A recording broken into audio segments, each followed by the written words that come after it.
तो दोस्तों आज हम फिर से आपके लिए लेकर आए हैं देश दुनिया की तमाम ताजा बड़ी खबरें। सबसे पहली बड़ी खबर में आपको बताएंगे दोस्तों कि भारत को झटका देते हुए अमेरिका ने पाकिस्तान को किया शुक्रिया अदा। भारत पर 100% टैरिफ लगाने के साथ पाकिस्तान को दिया करोड़ों रुपए का पैकेज। मोदी सरकार को अमेरिका से बड़ा झटका। औरंगजेब की तारीफ करने पर अबू आजमी पर भड़के यूपी के सीएम योगी आदित्यनाथ, बोले इसको उत्तर प्रदेश भेज दो, इलाज हम कर देंगे। गोधरा कांड में मुस्लिम 14 गवाहों की हटाई गई सिक्योरिटी, तैनात थे 150 सीआईएसएफ जवान, अमित शाह ने किया ऐलान। औरंगजेब प्रेम में सस्पेंड हुए सपा विधायक अबू आजमी, महाराष्ट्र विधानसभा स्पीकर ने लिया एक्शन। रमजान के पवित्र महीने में मस्जिद से नमाज पढ़कर आ रहे मुस्लिम युवक की 3 हिंदू लड़कों ने चाकू से गोद कर दी हत्या, भोपाल में मचा हंगामा। ब्रिटेन की सरकार ने मुसलमानों का खुलकर किया समर्थन, रॉयल कैसल के इतिहास में पहली बार अजान और इफ्तार की दी पार्टी। अलीगढ़ इलाहाबाद के बाद अब मुजफ्फरनगर का उत्तर प्रदेश में बदला जाएगा नाम, मुजफ्फरनगर का लक्ष्मी नगर नाम करने का भाजपा ने की है मांग।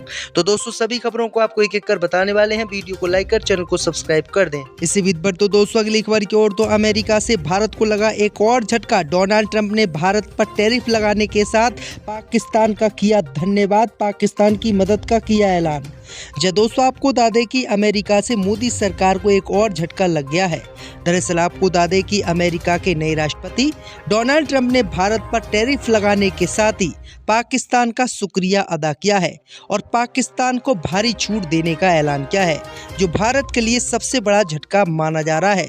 दरअसल आपको बता दें कि भारत में गोदी मीडिया लगातार मोदी को विश्व गुरु बताती है और कहती है कि डोनाल्ड ट्रंप तक उनके सामने नहीं टिकते हैं, लेकिन डोनाल्ड ट्रंप ने भारत की बहुत ज्यादा बेइज्जती की और अब भारत पर टैरिफ लगाने का ऐलान किया। डोनाल्ड ट्रंप ने टैरिफ लगाने के ऐलान के साथ ही पाकिस्तान की जमकर तारीफ की। डोनाल्ड ट्रंप ने कहा कि जब हम अफगानिस्तान में तालिबान से जंग लड़ रहे थे तो पाकिस्तान ने हमारा साथ दिया, पाकिस्तान की सेना ने हमारे साथ मिलकर हमारी मदद की और एक आतंकवादी को मार गिराया जिसने अमेरिका के 13 जवान मारे थे। इसलिए हम पाकिस्तान का शुक्रिया अदा करते हैं और पाकिस्तान की आगे मदद करेंगे। तो ये बड़ी अपडेट आ रही दोस्तों कि डोनाल्ड ट्रंप खुलकर भारत के विरोध में उतर आए हैं। पर तो दोस्तों अगली खबर की ओर तो औरंगजेब की तारीफ करने वाले अबू आजमी के विरोध में उतरे यूपी के सीएम, बोले उत्तर प्रदेश भेज दो, कर देंगे अबू आजमी का इलाज। जब दोस्तों आपको बता दें कि महाराष्ट्र में समाजवादी पार्टी के विधायक अबू आजमी के द्वारा औरंगजेब के मुद्दे पर दिए गए बयान पर अब उत्तर प्रदेश में भी सियासत शुरू हो गई है। दरअसल आपको बता दें कि यूपी विधानमंडल में उत्तर प्रदेश के मुख्यमंत्री योगी आदित्यनाथ ने अबू आजमी के इलाज करने की बात कह दी। उन्होंने कहा कि औरंगजेब को समाजवादी पार्टी अपना आदर्श मान रही है और औरंगजेब की जमकर समाजवादी पार्टी के नेता तारीफ कर रहे हैं। वहीं उन्होंने कहा है कि अबू आजमी नाम के एक व्यक्ति ने भी औरंगजेब की तारीफ की है, उसको समाजवादी पार्टी को पार्टी से निकालना चाहिए। अगर वो उसको पार्टी से नहीं निकाल सकते तो उसको एक बार यूपी भेज दो, उपचार उसका हम कर देंगे, क्योंकि ऐसे व्यक्ति का भारत में रहने का कोई अधिकार नहीं है। तो ये बड़ी अपडेट आई दोस्तों कि उत्तर प्रदेश के मुख्यमंत्री योगी आदित्यनाथ बुरी तरीके से अबू आजमी पर भड़क उठे हैं। इसी बीच पर तो दोस्तों अगली खबर की ओर तो गुजरात के गोधरा कांड के 14 गवाहों की हटाई गई सुरक्षा, 150 सीआईएसएफ जवान थे तैनात। जब दोस्तों आपको बता दें कि गुजरात के गोधरा कांड के गवाहों की सुरक्षा हटा दी गई है। ये फैसला केंद्र सरकार की तरफ से ले लिया गया है। सूत्रों की माने तो कुल 14 गवाहों की सुरक्षा हटाई गई है, जिन्हें सीआईएसएफ के 150 जवानों द्वारा सुरक्षा प्रदान की जा रही थी। सूत्रों के मुताबिक गृह मंत्रालय ने एसआईटी की रिकमेंडेशन रिपोर्ट के आधार पर 14 गवाहों की सुरक्षा को हटाने का फैसला लिया है। गोधरा कांड पर बनी एसआईटी ने 10 नवंबर 2023 को इन गवाहों की सुरक्षा हटाने की अपनी रिपोर्ट पेश की थी। वहीं आपको बता दें कि जितने भी गवाह हैं वो सारे के सारे मुस्लिम हैं। इसमें एक ही गवाह हिंदू है जिसकी जो है सुरक्षा हटाएगी, बाकी सारे के सारे मुस्लिम गवाह हैं। इन सभी की जो है सुरक्षा हटा दी गई केंद्र सरकार की तरफ से। इसी बीच पर तो दोस्तों अगली खबर की ओर तो औरंगजेब प्रेम में सस्पेंड हुए सपा विधायक अबू आजमी, महाराष्ट्र विधानसभा स्पीकर ने लिया एक्शन। जब दोस्तों आपको बता दें कि औरंगजेब को लेकर दिए गए बयान के बाद समाजवादी पार्टी के नेता अबू आजमी महाराष्ट्र विधानसभा से सस्पेंड आज कर दिए गए हैं। उन्हें मौजूदा सत्र के लिए सस्पेंड किया गया है। महाराष्ट्र सरकार में मंत्री चंद्रकांत पाटिल ने विधानसभा सत्र से अबू आजमी को सस्पेंड करने के लिए प्रस्ताव पेश किया था। बीजेपी नेता सुधीर ने कहा कि आजमी को विधायकी से हटाया जाना न सिर्फ एक सत्र के लिए उन्हें सस्पेंड करना चाहिए। छत्रपति शिवाजी पूजनीय हैं और उनका अपमान करने वालों को हम आसानी से जाने नहीं दे सकते। वहीं आपको बता दें कि अबू आजमी ने भी इस पर एतराज़ जताया है। उन्होंने कहा है कि अगर मैंने औरंगजेब की तारीफ़ कर दी तो मैंने अपने पास से तारीफ़ नहीं की है, मैंने तो किताबों में ही उनके बारे में पढ़ा था। सरकार पहले उन किताबों को ख़त्म करे जिन किताबों में औरंगजेब की तारीफ़ की गई है।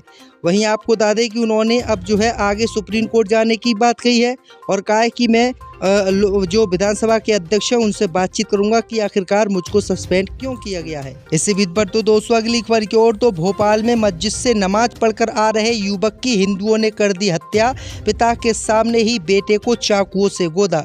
दोस्तों आपको बता दें कि मध्य प्रदेश की राजधानी भोपाल से एक ऐसा हत्या का मामला सामने आया है जिसने रमज़ान के पाक महीने में मुसलमानों को हिलाकर रख दिया है। दरअसल आपको बता दें कि रमज़ान के महीने में मस्जिद से नमाज पढ़कर घर लौट रहे एक मुस्लिम युवक की उसके पिता के सामने 3 हिंदुओं ने निर्मम हत्या चाकू से गोद कर दी। इस घटना के बाद राज्य में तनाव बढ़ गया है। मुस्लिम शख्स की हत्या हिंदू समुदाय के लोगों के द्वारा की गई है, जिससे राज्य में सांप्रदायिक भावना भड़क गई है। 3 युवकों ने पिता के सामने ही बेटे को चाकुओं से गोद डाला। ये मामला भोपाल के गांधीनगर थाना क्षेत्र में स्थित वीडीए क्वार्टर का है। तो ये बड़ी अपडेट आ रही दोस्तों, ये लड़के एक ही मोहल्ले के थे और ये नमाज पढ़कर आ रहा था, तभी इस पर हमला अचानक किया गया। इसी बीच पर तो दोस्तों अगली खबर की ओर, तो इलाहाबाद के बाद अब मुजफ्फरनगर का नाम बदलने की योगी सरकार ने की तैयारी। बीजेपी बोली मुजफ्फरनगर का नाम होगा लक्ष्मी नगर। दोस्तों आपको बता दें कि उत्तर प्रदेश में जब से भाजपा की सरकार बनी है और योगी आदित्यनाथ को मुख्यमंत्री बनाया गया है, तब से वो लगातार प्रदेश के कई शहरों के नाम बदल रहे हैं। अब खबर सामने निकल कर आई दोस्तों कि अलीगढ़ और इलाहाबाद के बाद अब मुजफ्फरनगर का भी नाम बदलने की चर्चा जोरों पर है। खबर सामने निकल कर आई दोस्तों कि उत्तर प्रदेश विधानसभा का बजट सत्र चल रहा है। इस बीच मुजफ्फरनगर एक बार फिर से चर्चा में है। मुजफ्फरनगर का नाम बदलने की मांग भाजपा की तरफ से उठाई गई है। बीजेपी एमएलसी मोहित बेनीवाल ने विधान परिषद में मुजफ्फरनगर का नाम बदलकर लक्ष्मी नगर करने की मांग की है।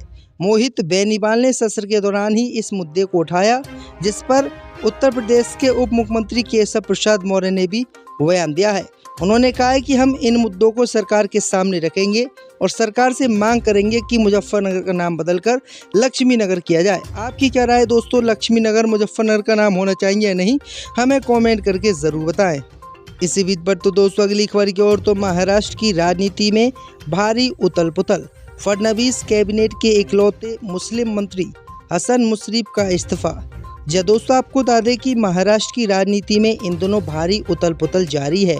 अभी धनंजय मुंडे के इस्तीफे का शोर खत्म भी नहीं हुआ था कि एक और भाजपा के मंत्री ने पालिका मंत्री पद से इस्तीफा दे दिया।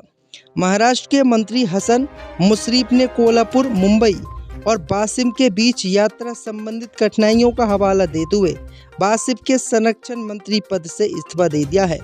उन्होंने पहले छोटे जिले की जिम्मेदारी को लेकर नाराजगी जताई थी। अब मुशर्रफ अजित गुट से आते हैं और उन्होंने अब इस्तीफा दे दिया है। तो ये बड़ी अपडेट आई दोस्तों कि महाराष्ट्र की सरकार में इसमें बहुत ज़्यादा उतार चढ़ाव है। इसी बीच पर तो दोस्तों अगली खबर की ओर, तो ब्रिटेन सरकार ने रचा मुसलमानों के लिए इतिहास। रॉयल कैसल के इतिहास में पहली बार अजान और हुई इफ्तार। दोस्तों आपको बता दें कि ब्रिटेन में मुसलमानों ने इतिहास रच दिया है। शाही महल विंडसर कैसल के 1000 साल के इतिहास में पहली बार मुसलमानों के लिए इफ्तार पार्टी का आयोजन किया गया। दुनिया भर के मुसलमानों के लिए रमज़ान का पवित्र महीना शुरू हो गया है और मुस्लिम देशों की तरह पश्चिमी दुनिया में भी इस महीने का असाधारण महत्व है। संयुक्त राज्य अमेरिका और यूनाइटेड किंगडम सहित कई गैर मुस्लिम देशों के राष्ट्राध्यक्षों द्वारा मुसलमानों के लिए इफ्तार का आयोजन किया जाता है। ब्रिटेन के शाही महल विंडर कैसल का इतिहास 1000 साल से भी ज़्यादा पुराना है और अपने 1000 साल के इतिहास में यहाँ पहले कभी इफ्तार का आयोजन नहीं किया गया। हालांकि कल इतिहास रचा गया और पहली बार विंडसर कैसल में मुसलमानों के लिए इफ्तार का आयोजन किया गया, जिसे देखकर पूरी दुनिया हैरान हो गई। 350 मुसलमानों ने इसमें जो है हिस्सा लिया है और सरकार ने बड़े अच्छे तरीके से मुसलमानों की इफ्तार पार्टी का आयोजन किया। तो ये बड़ी अपडेट आ रही दोस्तों कि किस तरह से ब्रिटेन जैसे देश भी अब जो है मुसलमानों के साथ खड़े होने लगे हैं।